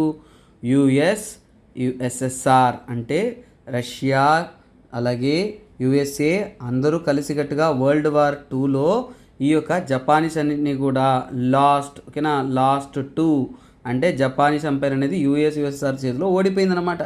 ఇప్పుడు వాళ్ళు నిర్ణయించుకోవాలి ఈ కొరియన్ పెనిన్సులాని ఏం చేయాలా. వీళ్ళిద్దరూ నిర్ణయించుకోవాలనుకున్నప్పుడు ఆగస్ట్ 1945లో వీరిద్దరు కూడా ఒక డిస్కషన్కి వచ్చారు. ఏంటిది? ఈ కొరియన్ పెనిన్సులా ఏదైతే ఉంటుందో సో దాన్ని ఏం చేయాలో అనేది నిర్ణయించుకోవడానికి కోసం వాళ్ళు ఏంటంటేనన్నా 2గా అనేది తీసుకున్నారు. హాఫ్గా అనేది విడతీశారు. అది ఎలాగంటే 38th parallel. So 38th parallel అనేది మనకి ఒక లాటిట్యూడ్ అనమాట. ఈ 38th ప్యారలల్ లాటిట్యూడ్ని ఏంటంటేనన్నా 2గా అనేది విడతీశారు. సో 2గా విడదీసిన తర్వాత నార్త్ పార్ట్ ఎవరు తీసుకున్నారు? నార్త్ పార్ట్ అనేది రష్యా తీసుకున్నారనమాట. రష్యన్ గవర్నెన్స్లో వెళ్ళింది. తర్వాత సౌత్ పార్ట్ ఎవరి కంట్రోల్లో ఉంది? So called US. So south part ఎవరు ఆక్యుపై చేసుకున్నారు? US. సో ఇలా వీళ్ళిద్దరూ కూడా south Korea and north Korea అనేది విడదీశారు. కాకపోతే ఇలా ఉంటున్నప్పుడు నార్త్ కొరియా రష్యా ఇన్ఫ్లుయెన్స్ ఉన్నప్పుడు కమ్యూనిజం అనేది వీళ్ళ ఫేవర్. వీళ్ళదేంటి సౌత్ కొరియా కాబట్టి యుఎస్ ఇన్ఫ్లుయెన్స్ కాబట్టి వాళ్ళకేంటి దేర్ కంప్లీట్లీ ఏంటంటేనన్నా వారి యొక్క సో కాల్డ్ డెమోక్రసీ, ఈ యొక్క క్యాపిటలిజం వాటి యొక్క ఇన్ఫ్లుయెన్స్. సో ఇప్పుడు ఏంటంటేనన్నా ఇక్కడ కమ్యూనిజంకి క్యాపిటలిజం మధ్య యుద్ధం స్టార్ట్ అయిపోయింది. 1950s ఆల్రెడీ వరల్డ్ వార్ 2 తర్వాత కోల్డ్ వార్ స్టార్ట్ అయిపోయింది. కోల్డ్ వార్ స్టార్ట్ అయినప్పుడు వీళ్ళిద్దరికి పొంతు పడదు. వీళ్ళిద్దరికి ఏంటంటే అసలే నస ఏంద్రబ్బా ఈ నస అని చూసుకుంటున్నప్పుడు ఈ నస పెరిగే విధంగా 1950లో ఏం చేసిందంటే నార్త్ కొరియా వచ్చేసి సౌత్ కొరియాని తీసేసుకుంది. కోల్డ్ వార్ సమయంలో అంటే నార్త్ కొరియా వచ్చేసి ఇన్వేడ్ అంటే ఆక్రమణ చేసింది. ఇన్వేడెడ్ సౌత్ కొరియా అనమాట. అంటే నార్త్ కొరియా ఎవరిని ఇన్వేడ్ చేశారు? సౌత్ కొరియాని ఇన్వేడ్ చేశారు. సో అసలే సమస్య మొదలైంది. సో ఇక్కడ వీళ్ళని ఇన్వేషన్ చేసిన తర్వాత ఎవరు ఇక్కడ ఇండైరెక్ట్గా ఇది ఏమవుతుంది? This is a war. ఎలా? సో దాన్నే 3 years 1950లో ఏంటంటేనన్నా సో 1950లో వార్ అనేది స్టార్ట్ అయింది. సో ఆ వార్ని ఏంటంటే వార్ అగెయిన్స్ట్ కమ్యూనిజం అంటారు. ఓకేనా? War against communism. సో అక్కడ కమ్యూనిస్ట్ గవర్నమెంట్ కదా ఎవరు? మన యొక్క నార్త్ కొరియా. సో వారికి అగెయిన్స్ట్గా వార్ కాబట్టి వార్ అగెయిన్స్ట్ కమ్యూనిజం అంటారు. లేదంటే 3 years కొరియన్ వార్ అంటారనమాట. 3 years కొరియన్ వార్ అనేది కొనసాగుతుంది. అసలు తొలిక్కి రాదు, సమస్య పెరుగుతూనే ఉంటుంది. తర్వాత ఏంటంటే వార్ అయిన తర్వాత సో కాల్డ్ ఒక అగ్రిమెంట్లోకి వస్తారు. ఈ యూఎస్ఏ కానీ యూఎస్ఎస్ఆర్ కానీ ఇలా కాకుండా సౌత్ కొరియా నార్త్ కొరియా మీరంతా కూడా ఒక డెసిషన్లోకి రండి అనేసి 1953లో ఆ సొల్యూషన్ని సాల్వ్ చేసుకునే విధంగా, గొడవని సాల్వ్ చేసే విధంగా ఆర్మిస్టైస్ అగ్రిమెంట్ అనేది వస్తారు. ఈ ఆర్మిస్టైస్ అగ్రిమెంట్లోకి వచ్చిన తర్వాత వీళ్ళ ప్రాబ్లమ్స్ అనేది సాల్వ్ అయిపోయింది అనుకుంటే అక్కడి నుంచి వీళ్ళిద్దరి మధ్య గొడవ జరుగుతూ వస్తుంది. ఇప్పుడు అర్థమైందా ఎందుకు నార్త్ కొరియా సౌత్ కొరియా మధ్య గొడవ అనేది? Clear. That is the beauty. Very simple. ఇప్పుడు అసలు ఈ వాషింగ్టన్ డిక్లరేషన్ ఏంటి? ఈ వాషింగ్టన్ డిక్లరేషన్ అనేది ఏంటి అనేది మనం తెలుసుకుందాం. వాషింగ్టన్ డిక్లరేషన్ అంటే ఏంటంటేనన్నా వెరీ వెరీ వెరీ సింపుల్గా మనం అర్థం చేసుకుంటాం. ఈ డిక్లరేషన్కి అవసరం ఏమొచ్చింది? ఈ డిక్లరేషన్ సైన్ చేసింది ఎవరు? ఎందుకు? సో ఇక్కడ ఏంటంటేనన్నా ఈ డిక్లరేషన్ ఎవరు సైన్ చేశారంటేనన్నా ఇప్పుడు సౌత్ కొరియా అని చూసారా? సౌత్ కొరియా యొక్క ప్రెసిడెంట్ అనేవారు అక్కడికి పోయి అమెరికాతో అనేది సైన్ అనేది చేస్తున్నారు. సింపుల్. కాకపోతే ఎందుకు ఈ యొక్క వాషింగ్టన్ డిక్లరేషన్ వై? సో అసలు ఎందుకు అంత అర్జెంటుగా పోయి అక్కడ సైన్ చేస్తున్నారు అంటే సో యాక్చువల్గా ఏంటంటే నార్త్ కొరియా వచ్చేసి రీసెంట్గా వచ్చేసి ఒక ఐసీబీఎం అంటే inter continental ballistic missile. So దాన్నే హ్వాసాంగ్ న్యూక్లియర్ మిసైల్ అనేది హ్వాసాంగ్ 8 అనేది టెస్ట్ చేశారు. సక్సెస్ఫుల్గా టెస్ట్ చేశారు. ఇలా టెస్ట్ చేయడంతో పాపం సౌత్ కొరియాకి టెన్షన్ వచ్చింది. వాళ్ళ దగ్గర ఇప్పుడు న్యూక్లియర్ వెపనరీ ఉంది, మనము డేంజర్లో ఉన్నాం. సో అలాగే ఏంటంటేనన్నా వాళ్ళకంటూ ఈ న్యూక్లియర్ డిటరెన్స్ అంటే చూడండి, ఈ నార్త్ కొరియా దగ్గర ఇప్పుడు న్యూక్లియర్ వెపన్ ఉంది. న్యూక్లియర్ డిటరెన్స్ అంటే ఈ రెండు దేశాల మధ్య పోరాటం జరుగుతున్నప్పుడు దాన్ని ఢీకొనడానికి వీళ్ళ దగ్గర కూడా ఆ యొక్క న్యూక్లియర్ డిటరెన్స్ ఉందంటే అప్పుడు మనము ఇద్దరు బ్యాలెన్స్డ్గా ఉంటుంది. సో అందుకనే ఏంటంటేనన్నా దీన్ని చేయడం కోసం వాళ్ళు ఒక స్ట్రాటజిక్ ప్లాన్ అనేది తెస్తారనమాట.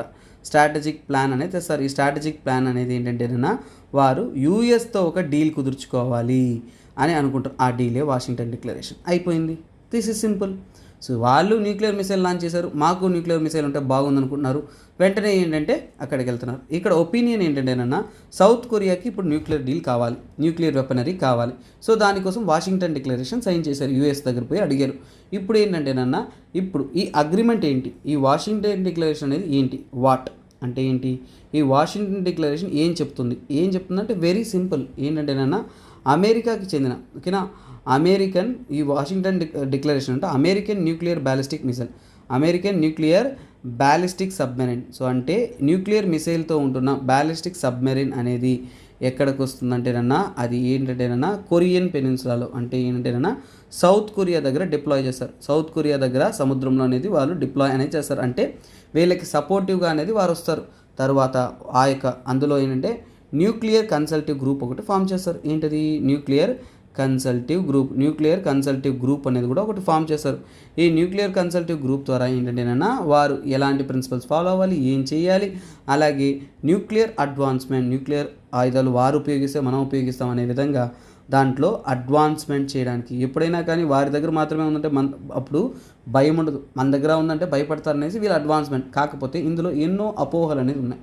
సో ఇక్కడ ఏంటంటేనన్నా నాన్ ప్రాలిఫరేషన్ ట్రీటీ ప్రకారం ఏంటంటేనన్నా ఇక్కడ సౌత్ కొరియా సార్ వాళ్ళ దగ్గర వీళ్ళ మిసైల్ తీసుకుపోయి పెట్టేదానికి వాళ్ళ దగ్గరే వాళ్ళు తయారీ చేస్తే బాగుంటుంది కదా సార్ అంటే అదే వరల్డ్ వచ్చేసి నాన్ ప్రాలిఫరేషన్ ట్రీటీ ప్రకారం ఏం చెప్తుందంటే న్యూక్లియర్ డిటరెన్స్ పాలసీ ప్రకారం ఏంటంటే ప్రపంచవ్యాప్తంగా వచ్చేసి ఇంకో దేశం అనేది న్యూక్లియర్ డెవలప్మెంట్ చేయకూడదు.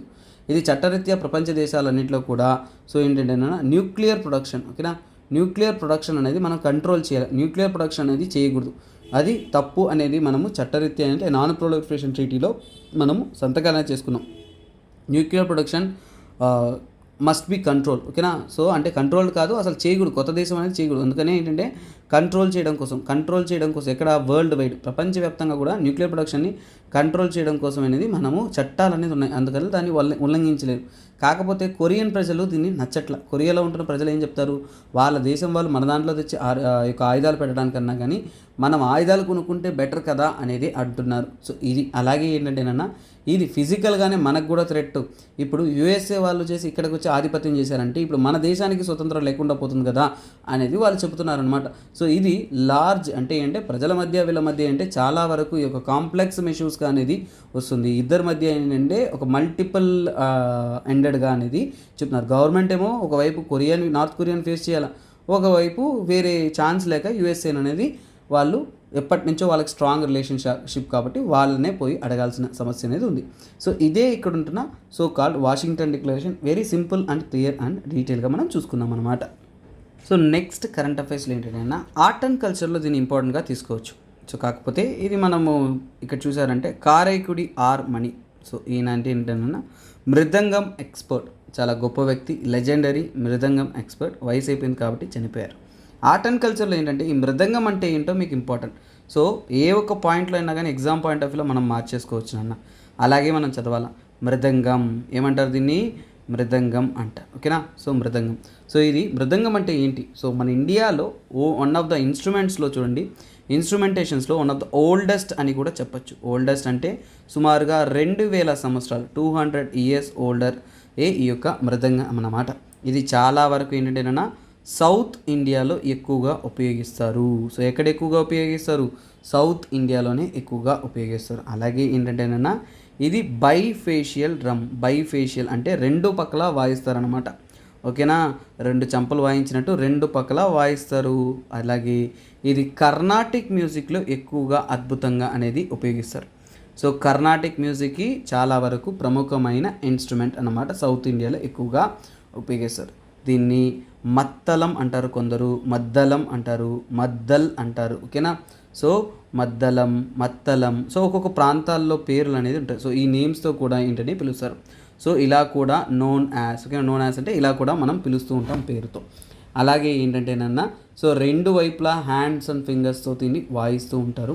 అలాగే మనకి ఏంటంటేనన్నా సార్ ఇది మనకి కర్ణాటిక్ మ్యూజిక్లో వాయిస్తారంటే నార్త్ ఇండియాలో దీన్ని ఉపయోగించరా అంటే నార్త్ ఇండియాలో ఇలాంటి ఒక ఇన్స్ట్రుమెంట్స్ ఇంకొకటి ఉందనన్న. నార్త్ ఇండియాలో ఏదంటే హిందుస్థానీ మ్యూజిక్ చాలా ఫేమస్ ఓకేనా. హిందుస్థానీ ట్రెడిషన్ చాలా చాలా ఫేమస్. ఇంకా చెప్పాలి అంటే పాకిస్తాన్ అలాగే బంగ్లాదేశ్ ఈ ప్రాంతాల్లో కూడా ఏంటంటేనన్నా ఈ హిందుస్థానీ మ్యూజిక్ చాలా చాలా ఫేమస్. అందులో ప్రముఖంగా మనం తీసుకుంటున్నాము అంటే అక్కడ ఏంటంటేనన్నా ఇదేలాంటి ఒక ఇన్స్ట్రుమెంట్ ఉపయోగిస్తారు, దాన్నే పకావాజ్ అంటారు ఓకేనా, పకావాజ్ అంటారు. సో ఇది కూడా మన యొక్క మృదంగం లాగే ఉంటుంది, సిమిలర్గా అనేది ఉంటుంది. సో అలాగే ఏంటంటేనన్నా మేకింగ్ విషయానికి వచ్చామంటే దీని యొక్క మేకింగ్ విషయానికి తీసుకున్నామంటే సింపుల్ అండ్ క్యూట్గా తీసుకున్నామంటే సింగిల్ బ్లాక్ ఆఫ్ వుడ్ అనేది ఉపయోగిస్తారు ఓకేనా. చాలా వరకు అంటే సింగిల్ బ్లాక్ వుడ్ అనేది దీంట్లో ఎక్కువగా అనేది మనం ఉపయోగిస్తాము. తర్వాత ఎక్కువగా దీని తయారీలో ఏంటంటేనా జాక్ వుడ్ ఓకేనా, జాక్ వుడ్ కానీ ఆర్ రోస్ వుడ్ ఓకేనా, రెడ్ వుడ్ కానీ మనము ఉపయోగిస్తామన్నమాట. సో అలాగే ఏంటంటేనా మృదంగం మేకర్స్ వచ్చేసి చాలా వరకు ఐడియల్ చాయిస్గా అంటే మొర్గోసా ఓకేనా, మొర్గోసా అనే ఒక ట్రీ నుంచి ఏంటంటేనన్నా వీటి మేకింగ్ అనేది ఎక్కువగా అనేది ఉపయోగిస్తూ ఉంటారు. సో అలాగే ఏంటంటేనన్నా సో ఇక్కడ తీసుకుంటున్నారు అంటే ఇందులో కొన్ని ట్విస్ట్ ఏంటంటే షేప్ పరంగా తీసుకున్నామంటే ఇది చాలా వరకు మనకి ఏంటంటేనన్నా బ్యారెల్ షేప్లో ఉంటుంది ఓకే, బ్యారెల్ షేప్లో ఉంటుంది. అందులో ట్విస్ట్ ఏంటంటేనన్నా రైట్ హెడ్ ఓకేనా, రైట్ హెడ్ అనేది కొద్దిగా లిటిల్ స్మాలర్ ఓకేనా, రైట్ హెడ్ అనేది లిటిల్ స్మాలర్గా ఉంటుంది, దెన్ లెఫ్ట్ అనమాట. లెఫ్ట్ సైడ్ కన్నా కానీ రైట్ సైడ్ అనేది కొద్దిగా చిన్నదిగా అనేది ఉంటుంది. తర్వాత ఏంటంటేనన్నా వాటి మీద ఏంటంటేనన్నా ప్యాచెస్గా లెదర్డ్, ఓకేనా, లెదర్డ్ హూప్స్ అనేది ఇస్తారు, ఓకేనా. లెదర్డ్ హూప్స్ అంటే లెదర్తో ఏంటంటే అవుట్ సైడ్ అనేది ప్యాకేజింగ్ అనేది ఇస్తారు.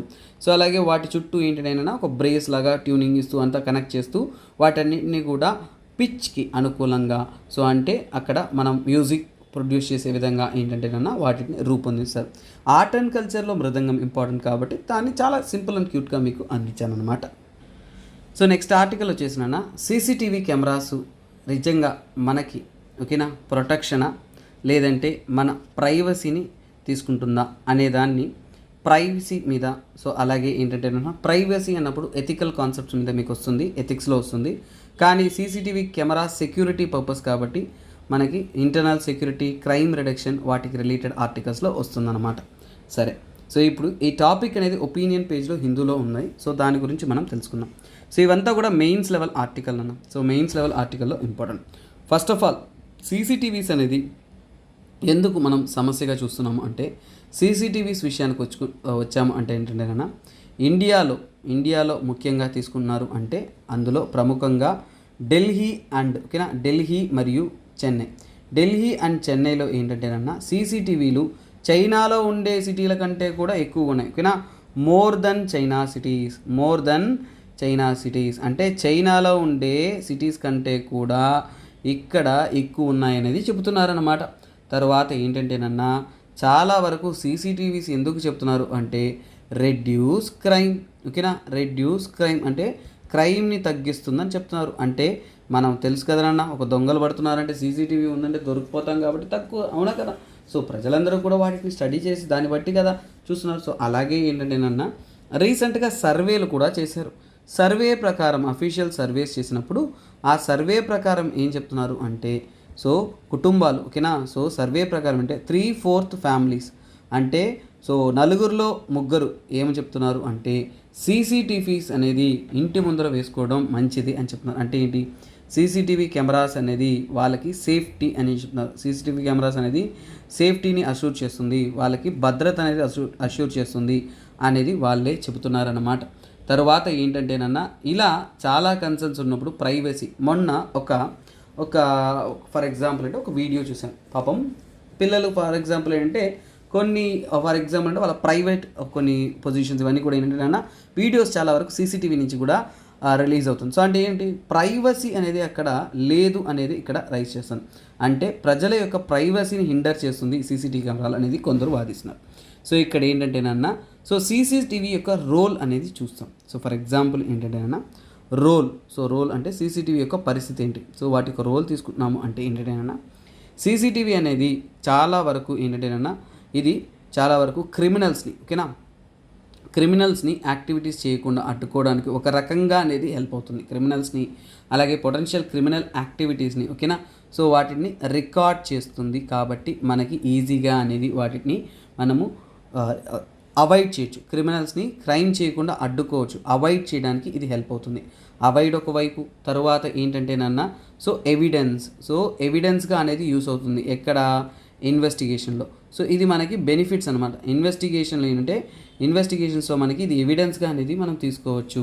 అలాగే ఏంటంటేనన్నా ఈ యొక్క సీసీటీవీస్ ఉండడం వల్ల చాలా వరకు లా ఎన్ఫోర్స్మెంట్, ఓకేనా, లా ఎన్ఫోర్స్మెంట్ అంటే కొన్ని ప్రాంతాల్లో ఏంటంటేనన్నా మన చట్టాన్ని కాపాడుకోవడానికి, అలాగే ఏంటంటేనన్నా కొన్ని హై రిస్క్ ఏరియాస్, టెర్రరిస్ట్స్ కానీ అలా ఎవరైనా కానీ చాలా డేంజరస్ పర్సన్స్ కానీ అలా తిరుగుతున్నారు, వాళ్ళని మానిటర్ చేయాలి.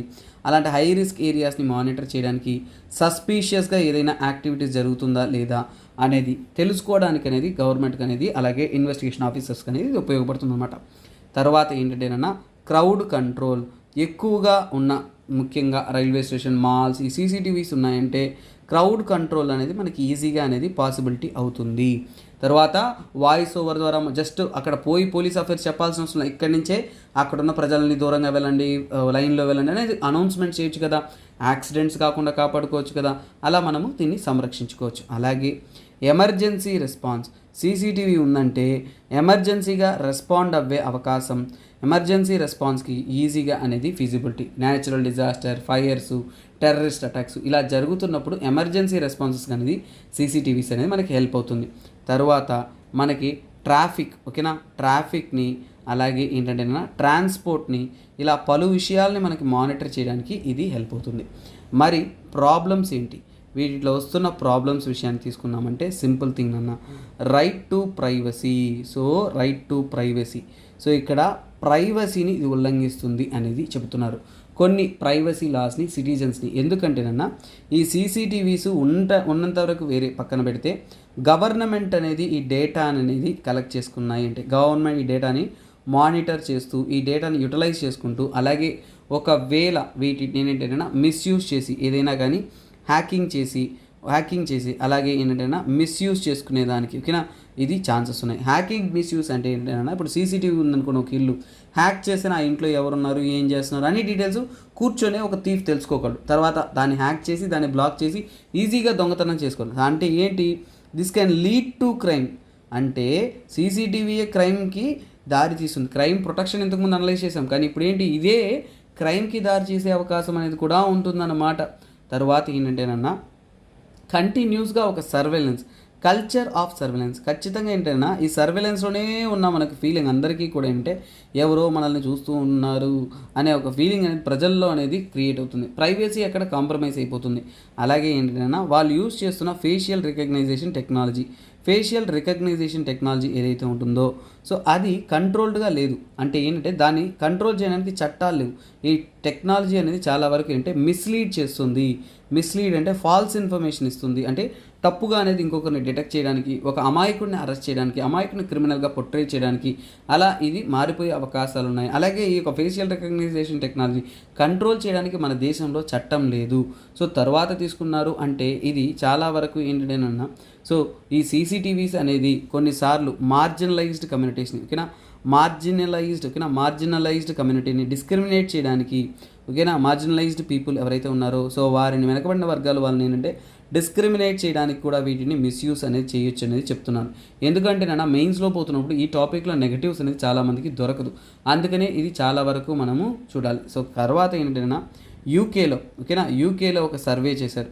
ఆ సర్వేలో ఏం చెప్పారంటే CCTV and crime not related అని చెప్పేశారు. ఓకేనా, సో ఇక్కడ సీసీటీవీ యొక్క రోల్ ఓకేనా నాట్ రిలేటెడ్ అంటే సీసీటీవీ ఉండడం వల్ల క్రైమ్ తగ్గుతుందా అంటే లేదు అనేది వాళ్ళు క్లియర్ కట్గా అనేది చెప్పేశారు. అలాగే సైబర్ అటాక్స్ చెప్పానా, సో ఇవన్నీ కూడా హ్యాకింగ్ అనేది ఏంటి సైబర్ అటాక్స్కి గురైందంటే తర్వాత ఇవే చాలా డేంజరస్ అనేది చెప్తున్నారు. కాకపోతే ప్రజెంట్ దీనికి సంబంధితమైన ఇష్యూ ఏంటంటేనన్నా వీటిలో మనకేంటంటేనన్నా చట్టాలు కావాలి. మోడర్నైజేషన్ ఇన్ఫ్రాస్ట్రక్చర్ బిల్డ్ చేసుకుంటూ మనం కొత్త టెక్నాలజీ అడాప్ట్ చేసుకుంటూ ఉన్నప్పుడు చాలా మంచిది. అలాగే దీని యొక్క పాజిటివ్స్లో ఒక పాయింట్ మీరు గుర్తుపెట్టుకోవాలి. దీని రోల్లో ఏంటంటే పాజిటివ్స్లో ఉమెన్ సేఫ్టీ, చాలా వరకు ఉమెన్ సేఫ్టీకి సీసీటీవీ చాలా మంచి రోల్ అనేది ప్లే చేస్తుంది.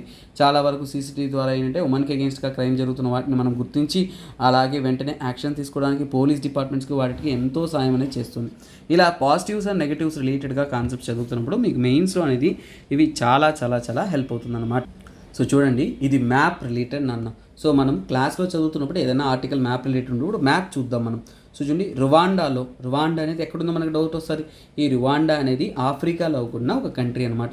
సో అక్కడ ఫ్లడ్స్ వరదలు వచ్చాయన్నమాట. ఆ ఫ్లడ్స్ ల్యాండ్ స్లైడ్స్ ఎందుకంటేనన్నా అక్కడున్న లేక్ క్యూ రెండు విషయాలు ఇక్కడ మనం తెలుసుకోవాలి. సో చూడండి, లేక్ క్యూ ఎక్కడుంది అలాగే రువాండా ఈ రెండు మ్యాపింగ్లో మనం గుర్తిస్తాం. చాలామందికి ఏంటంటేనన్నా మ్యాప్ ఎలా ప్రిపేర్ అవ్వాలో డౌట్. సో ఇలా కరెంట్ అఫైర్స్లో వస్తున్నప్పుడు ఆ మ్యాప్స్ మీరు చాలా చక్కగా అనేది ప్రిపేర్ అవ్వాలి. So let us look into it. అలాగే ఇంకొక మ్యాప్ కూడా మీకు చూపిస్తాను. మనం ఎలాగో మణిపూర్ చూసాం కాబట్టి ఆ మణిపూర్ ఫిజికల్ మ్యాప్ కూడా మనం ఒకసారిగా చూస్తాం. 3 మ్యాప్స్ అనేది చూస్తాము. ఇంకొక మ్యాప్ కూడా ఉందనుకుంటాను. సో క్వశ్చన్ వచ్చేసిందా, so I will show it. ఓకేనా, చూద్దాం. సో ఓకే స్టూడెంట్స్, సో ఇది వరల్డ్ మ్యాప్, ఆఫ్రికా యొక్క మ్యాప్. ఆఫ్రికా మ్యాప్లో ఇక్కడ చూడండి, రువాండా ఎక్కడ ఉంది, లేక్ విక్టోరియాకి ఎడమవైపు. ఓకేనా, లేక్ విక్టోరియాకి లెఫ్ట్ సైడ్ ఇక్కడ అనేది. కానీ లేక్ విక్టోరియాకి ఇదైతే టచ్ అవ్వట్లేదు, గుర్తుపెట్టుకోండి. ఇక్కడ ఫస్ట్ ఆఫ్రికాలో ఎక్కడుంది. సో ఇంకొక విషయం ఏంటంటేనన్నా రువాండా ఈక్వేటర్ని టచ్ చేయట్లేదు అనేది గుర్తుపెట్టుకోవాలి మీరు. సో ఇక్కడ చూడండి, రువాండా అనేది ఈక్వేటర్ని టచ్ చేయట్లేదు, ఈక్వేటర్కి సౌత్లో ఉంది. అంటే ఏంటి, రువాండా అనేది ఈక్వటోరియల్ క్లైమేట్లో ఉందని చెప్పొచ్చా? ఖచ్చితంగా చెప్పొచ్చు కదన్నా. ఈక్వటోరియల్లో 0 డిగ్రీ లాటిట్యూడ్కి దగ్గరగా ఉందనేది మనం క్లియర్ కట్గా అనేది మనము చూడొచ్చు. ఓకేనా. సో తర్వాత ఇంకొద్దిగా మ్యాప్ చూద్దాం. సో నెక్స్ట్ మ్యాప్కి వచ్చాను. సో ఇక్కడ ఒకసారిగా జూమ్ చేస్తాను. ఇక్కడ చూడండి రువాండా వచ్చేసి ఇక్కడ ఉంది. సో రువాండాలో ఏంటంటే లేక్ కివి, ఏంటది లేక్ కివి అనేది ఇక్కడ ఉందన్నమాట. ఆ లేక్ కివి అనేది ఒకవైపు రువాండాకి, సో చూడండి ఒకవైపు రువాండాకి డెమోక్రటిక్ రిపబ్లిక్ ఆఫ్ కాంగోకి బార్డర్గా ఉంది. ఓకేనా. సో ఇక్కడ చూడండి రెండిటికి మధ్య బార్డర్గా ఉంది. తరువాత ఇది మీకు జాగ్రఫికల్గా ఎందుకు ఇంపార్టెంట్ ఇంకొక పాయింట్ నేను మీకు చెప్తాను. దానికంటే ముందు ఇక్కడ చూడండి. సో ఓకేనా. సో ఈ కాన్సెప్ట్లో ఏంటంటేనా, సో యూ సీ హియర్ ఓకేనా, న్యాంబురంగో రివర్ అనేది అక్కడ ఫ్లో అవుతుంది. సో దాని పక్కన పెట్టిన అది ఎగ్జామ్లో ఎక్కువగా అడిగే ఛాన్సెస్ లేదు. ఇక్కడ రువాండా చుట్టూ ఉన్న దేశాలు ఏవో తెలుసుకోండి. సో చూడండి ఈ రువాండా అనేది ఏంటంటే Congo, democratic republic of Congo అనేది ఉంది. అది ఈక్వటోరియల్ కంట్రీ అంటాము. సో చూడండి ఈక్వేటర్ ఎక్కడ పాస్ అవుతుంది, రువాండా ఇక్కడ ఉంటే ఈ పైన ఈక్వేటర్ పాస్ అవుతుంది. ఈక్వేటర్ అనేది ఉగాండా, చూడండి ఈక్వేటర్ ఉగాండా గుండా పాస్ అవుతుంది. ఇంకొక చూడండి ఈక్వేటర్ ఇక్కడ క్లియర్గా చూడండి ఎక్కడ పాస్ అవుతుంది, లేక్ విక్టోరియా గుండా కూడా పాస్ అవుతుంది. ఈక్వేటర్ అనేది కాంగో, ఉగాండా. సో ఈ ఉగాండా అనేది రువాండాకి బార్డర్ అనమాట. సో ఇప్పుడు చూడండి కాంగో, ఉగాండా, టాంజానియా ఈ 3 దేశాలకి బార్డర్. తర్వాత ఫిజికల్ మ్యాప్ జాగ్రఫీలో మీకు చూపిస్తాను. దాని ఏంటంటే రిఫ్ట్ వ్యాలీ లేక్స్ అంటారు. ఈ లేక్ కివు అనేది రిఫ్ట్ వ్యాలీ లేక్స్. సో ఇక్కడ చూడండి ఇది చూడండి రిఫ్ట్ వ్యాలీ లేక్స్ అంటారు. సో అది నేను ఇంకొద్ది బ్రాడ్ మ్యాప్లో చూపిస్తాను, మీకు అర్థమవుతుంది. సో ఈ గూగుల్ మ్యాప్ ద్వారా నేను మీకు చూపిస్తానన్నా. సో ఇక్కడ చూడండి ఇది ఆఫ్రికాలో ఏంటంటేనన్నా ఇక్కడ నుంచి ఇలా ఆఫ్రికా అనేది విడిపోతూ ఉంది. ఓకేనా. సో ఇలా క్రాక్ వచ్చేసి రిఫ్ట్ అయ్యి రెండుగా అనేది జాగ్రఫికల్గా విడిపోతుంది. అలా విడిపోతున్నప్పుడు ఈ లేక్స్ అనేది చూడండి ఇలా నిటారుగా అనేది స్ట్రైట్ లైన్లో లేక్స్ అనేది ఫామ్ అవుతుంది. సో అందులో మనకి ఏంటంటే ఈ యొక్క లేక్స్ అనేది రిఫ్ట్ వ్యాలీ లేక్స్ అంటాం. ఓకేనా. రిఫ్ట్ వ్యాలీ లేక్స్ అనేది ఎక్కడి నుంచి స్టార్ట్ అవుతుందంటే చూడండి, సో ఇక్కడ లేక్ చిల్వియా. ఓకేనా. సో ఇక్కడి నుంచి స్టార్ట్ అవుతుంది. ఓకేనా. లేక్ చివా అంటారు. తర్వాత ఏంటంటేనా ఇక్కడ నుంచి ఫాదర్గా ఇలా రిఫ్ట్ క్రియేట్ అవుతూ మెల్లగా లేక్ మాలావి. సో ఇక్కడ చూడండి లేక్ మాలావి ఇక్కడ ఉంటుంది. తర్వాత లేక్ రుక్వా. నెక్స్ట్ మనం ఇలా వెళుతున్నామంటే చూడండి, సో ఇక్కడ ఈ లేక్ పేరు ఏమొచ్చింది, lake Tanganyika. So very very important. So చూడండి టంగనాయిక అనేది బెరుండికి బార్డర్ చేస్తుంది. న్యూస్లో ఉన్నది ఏంటి, లేక్ కివు. సో ఇక్కడ చూసారా రువాండా, ఇక్కడ లేక్ కివు అనేది న్యూస్లో ఉంది, అది కూడా రిఫ్ట్ వ్యాలీ లేక్. తర్వాత తీసుకున్నా అంటే లేక్ ఎడ్వర్డ్, గుర్తుపెట్టుకోండి ఎడ్వర్డ్. నెక్స్ట్ ఏంటంటే ఇక్కడ కూడా ఉంది, ఇది కనెక్టెడా, లేక్ జార్జ్. ఓకేనా. Edward, lake George. తర్వాత తీసుకున్నారంటే అలా పైకి వెళ్తున్నప్పుడు ఆల్బర్ట్. ఓకేనా, లేక్ ఆల్బర్ట్. సో ఇవన్నీ కూడా రిఫ్ట్ వ్యాలీ లేక్స్ అన్నమాట. ఓకేనా. రిఫ్ట్ వ్యాలీ లేక్స్ అనేది ఆఫ్రికాలో ఫామ్ అయింది. ఈ రిఫ్ట్ వ్యాలీ అనేది గ్రేట్ రిఫ్ట్ వ్యాలీ లేక్ ఇంకోటి ఇక్కడ ఇథియోపియా దగ్గర కూడా ఉంటుందన్నమాట. ఓకేనా. సో ఇది ఇలా కంటిన్యూ అవుతూ ఇక్కడ రిఫ్ట్ అనేది కంటిన్యూ అవుతుంది. తర్వాత Abaya lake, Chamo lake, Abaya lake. మీరు మీ దగ్గర మ్యాప్ ఉంటుందన్న, సో అట్లాస్ మ్యాప్ తీసుకొని, ఇక్కడైతే మనకి ఆన్లైన్లో మ్యాప్ రాదు కాబట్టి నేను మీ గూగుల్ మ్యాప్లో చూపిస్తున్నాను. జివాయ్ ఇవన్నీ కూడా. సో ఇవన్నీ కూడా స్ట్రైట్గా రిఫ్ట్ వ్యాలీ ఫామ్ చేస్తూ ఇక్కడ గ్రేట్ రిఫ్ట్గా అనేది వెళ్తుందన్నమాట.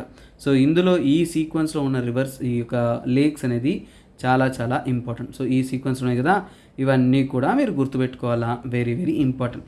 మీకు ఇప్పుడు ఒక క్వశ్చన్ అడుగుతాను, లేక్ విక్టోరియా అనేది రిఫ్ట్ వ్యాలీ లేకా కాదా అనేది మీరు సమాధానం చెప్పాలన్నమాట. ఓకేనా.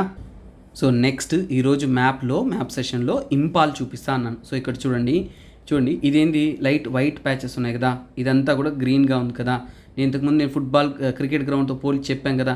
సో ఇక్కడ చూడండి ఇది ప్లెయిన్ అనమాట. ఇక్కడ చూడొచ్చు చాలా వరకు సమాంతర నేలని ఈ కలర్లో ఇచ్చి ఉంటారు. సో ఇదంతా కూడా కొండల ప్రాంతాలు అనమాట. సో అంటే ఏంటి, ఈ కొండల ప్రాంతాల్లో ఈ కూకి మిగతా ట్రైబ్స్ అంతా కూడా ఉన్నారు.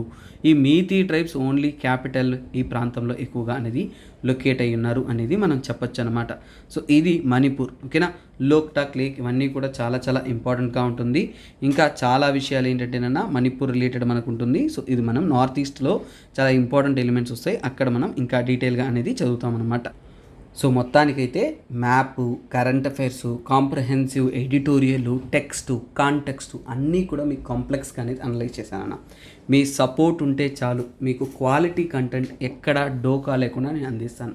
సో అలాగే చూడండి, మనం ఎంసీక్యూకి వెళ్ళడానికి ముందు ఒక ఇంపార్టెంట్ అనౌన్స్మెంట్ అన్న.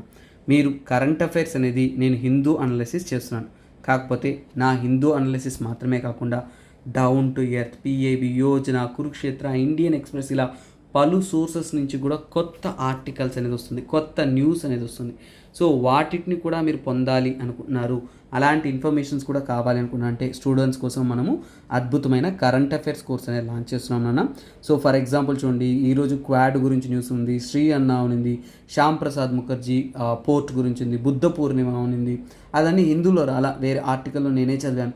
సో తర్వాత అంటే ముకుంద్రా హిల్ టైగర్ రిజర్వ్ ఉంది, అలాగే ప్రివెన్షన్ ఆఫ్ మనీ లాండరింగ్ గురించి ఉంది. సో ఇవన్నీ కూడా ఈరోజు ఉన్న మిగతా హీట్ ఇండెక్స్ ఉంది, ఇవన్నీ మన హిందూలో రాలా, వేరే న్యూస్ పేపర్లో వచ్చి. ఇలాంటివన్నీ కూడా మనం కరెంట్ అఫైర్స్లో ఏంటంటే కవర్ చేస్తుంటాం. సో ఒక ఐడియా కోసం చెప్పాను. సో ఒక రోజులో మల్టిపుల్, ఇది మా వర్క్ టీచింగ్ కాబట్టి ఇలా కంటెంట్ చూస్తూ ఉంటాం. సో అందుకనే మీకు చెప్పడం జరిగింది. తరువాత చూడండి, నేను స్వయాన యూపీఎస్సీ జోగ్రఫీ అనేది యూపీఎస్సీ లెవెల్లో అనేది అందిస్తున్నాను అనమాట. ఈ యూపీఎస్సీ జోగ్రఫీ రికార్డింగ్ మోడ్లో కావాలంటే 5,000 రూపాయలు నాన్న యూపీఎస్సీ కోర్సు. అలాగే కాంప్రహెన్సివ్గా డీటెయిల్గా మనం దీన్ని అందిస్తాము.